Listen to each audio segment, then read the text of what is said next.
There's a woman standing in her kitchen at 11 o'clock on a Tuesday morning, and she's not doing anything at all. No breakfast to make for anyone but herself. No school schedule taped to the fridge. No calls to return. Just her, a cup of tea going lukewarm in her hands. And a silence so complete she almost doesn't know what to do with it. For a moment, that silence feels like loss. And then, without warning, it feels like something else entirely. Something closer to possibility. If you've ever stood in a quiet room like that one, a room that used to be full of other people's needs, you already know how strange that shift can feel. How a moment that should feel empty can instead feel like the beginning of something. I want to spend the next little while with you talking about that shift, about what it really means to start over after 60, not as an ending forced upon you, but as a door quietly opening. By the end of this, I think you'll understand why so many women say the same surprising thing, that their most unexpected joy didn't come from holding on to the life they knew, but from gently letting a new one begin. Let's start at the beginning, because the first discovery isn't loud. It's quiet, and it changes everything after it. The first thing you discover is that silence isn't empty. It's spacious. For decades, most of us filled every quiet moment with something. A task, a worry, someone else's schedule. Silence used to mean something was wrong. A child not calling, a house too still, a life waiting to be managed. Can I ask you something? When was the last time you sat in silence and didn't immediately reach for your phone, or a chore, or a worry to fill it? There's a woman I think about often. Not someone famous, just someone many of us resemble, who spent 30 years measuring her days by how needed she was. And then, almost overnight, the need disappeared. Grown children built their own lives. A marriage ended, or a husband passed, or retirement simply arrived the way tides arrive, without asking permission. At first, she said, the quiet felt like abandonment. But slowly, something shifted. She began to notice things she'd stopped noticing decades ago. The particular gold of afternoon light on her kitchen table. The sound of her own thoughts without interruption. The silence wasn't empty at all. Sometimes the greatest freedom doesn't arrive because life gives you more. It arrives because life finally stops asking so much from you. Maybe this sounds familiar.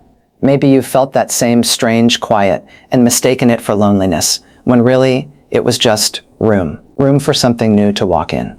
And once that room exists, something else becomes possible. Something most of us haven't done in a very long time. You start asking who you are, instead of who you're needed to be. This is where it gets tender, so stay with me. For so many years, our identities were built by subtraction. Wife minus her own name. Mother minus her own hours. Employee minus her own opinions. Softened just enough to keep the peace. Have you ever caught yourself introducing another person before you introduced yourself? Have you ever realized, with a small jolt, that you couldn't quite remember what you liked before you spent so long liking what everyone else needed you to like? That's not a failure. That's simply what devotion costs. But here's what nobody tells you. The same quiet that once felt frightening becomes the very space where you get to ask, gently, honestly, who am I, actually? Not who I became for my children, not who I became for my marriage, just me. I wonder if you've experienced this. Choosing a paint color, or a meal, or a Saturday plan, purely because it pleases you, and feeling almost guilty about how good that feels. That guilt fades. What replaces it is something quieter and steadier. Recognition, like meeting an old friend you'd almost forgotten you were close to. If this conversation is resonating with you even a little, can I ask you something? If you were given the chance to begin again tomorrow, what would you finally give yourself permission to do? Leave it in the comments. I promise you're going to encourage another woman far more than you realize. I'd also love for you to consider subscribing to Her Golden Chapter. This channel exists for exactly this, women having exactly this kind of quiet realization together. I'd be honored to have you stay with us. Now, once you start meeting yourself again, something remarkable happens to the fear that used to sit underneath everything. The fear of beginning again quietly loses its grip because you've already survived the hardest part. Think about this for a moment. By the time we reach our 60s, most of us have already lived through at least one ending we didn't think we'd recover from. A marriage that didn't survive. A parent we buried. A version of our life that simply closed, without asking whether we were ready. And yet, here you are, listening to this. Still capable of laughter, of tea in the afternoon light, of curiosity. Does this sound familiar? That quiet astonishment of realizing you already know you can survive the unthinkable because you already have. That knowledge changes how starting over feels. It stops being a leap into the unknown and starts feeling more like stepping into a room you've been in before. Different furniture maybe, different light, but a room you already know how to stand in. This is where another quiet change begins. Because once fear loosens its hold, something else starts rising in its place. Something almost forgotten. You return to the parts of yourself you had to set aside. Think back, as far back as you're willing to go. Was there a version of you who loved to paint before there were mouths to feed? Who wanted to learn the piano? Or write? Or travel somewhere just to see it with her own eyes before life asked something more urgent of her? That version of you didn't disappear. She was only ever postponed. I think of a retired school teacher who spent 40 years grading other people's papers late into the night, and who at 66 finally signed up for a painting class she'd wanted to take since she was 19. She said the strangest part wasn't learning to paint again. It was how familiar the joy felt, like putting on a coat she'd forgotten she owned, and finding it still fit perfectly. What would you have done all those years ago if life hadn't needed quite so much from you first? Maybe it's not too late to find out. Maybe you're listening to this thinking, that sounds beautiful, but my life doesn't feel that way. My days still feel heavy. My silence still feels like loneliness, not possibility. If that's you, please stay with me, because what I want to say next may be exactly what you need to hear today.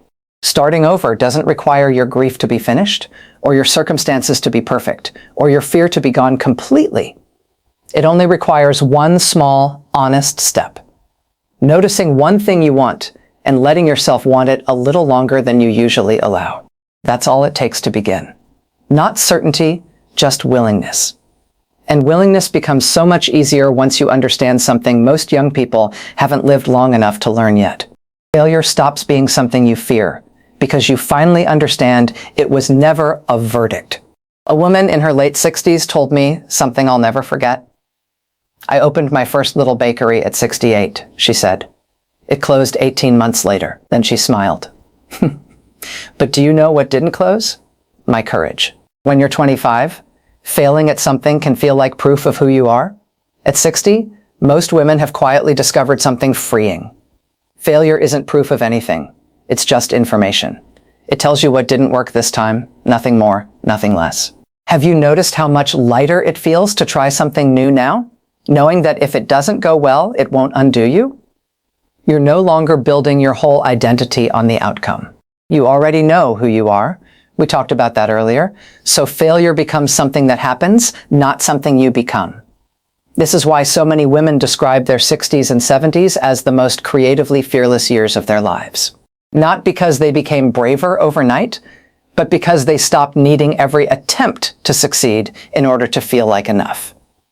And that freedom quietly changes the way experience itself starts to feel. Not like something behind you, but something working for you. But here's the part that surprised her the most. It wasn't the freedom. It was what freedom allowed her to remember. Your experience becomes your compass, not your ceiling. We live in a world obsessed with beginnings. New graduates, new startups, new everything. There's an unspoken message that starting something later in life means you're somehow behind. But think about what you're actually bringing with you into anything new. Decades of pattern recognition. The ability to sense almost instantly what's worth your energy and what isn't. You've already weathered disappointment and uncertainty and come through the other side. A woman opening a small shop at 68 isn't guessing blindly the way she might have at 25. She already knows how people behave under pressure. She already knows what matters when things go sideways. She's not starting from nothing. She's starting from everything she's already lived. If you've noticed this in your own life, a steadiness you didn't have decades ago, I'd love for you to share it in the comments. Tell me what your years have taught you that you wish you'd known sooner. I read every single one, And I promise, you're not just talking to a screen. You're talking to a whole community of women who understand exactly what you mean. And that brings us to the last discovery, the quiet thread that ties every other one together. Every new beginning now feels sacred because you finally understand what a privilege it is to still be capable of one. When you're young, time feels endless. There's always another chance, another year, another version of someday waiting patiently. But somewhere in our 60s, that illusion softens, not frighteningly, but clearly. You begin to understand in your bones that every beginning is a gift, not a guarantee. And instead of that awareness making you anxious, it makes you present. A sunset means more. An old friend's phone call means more.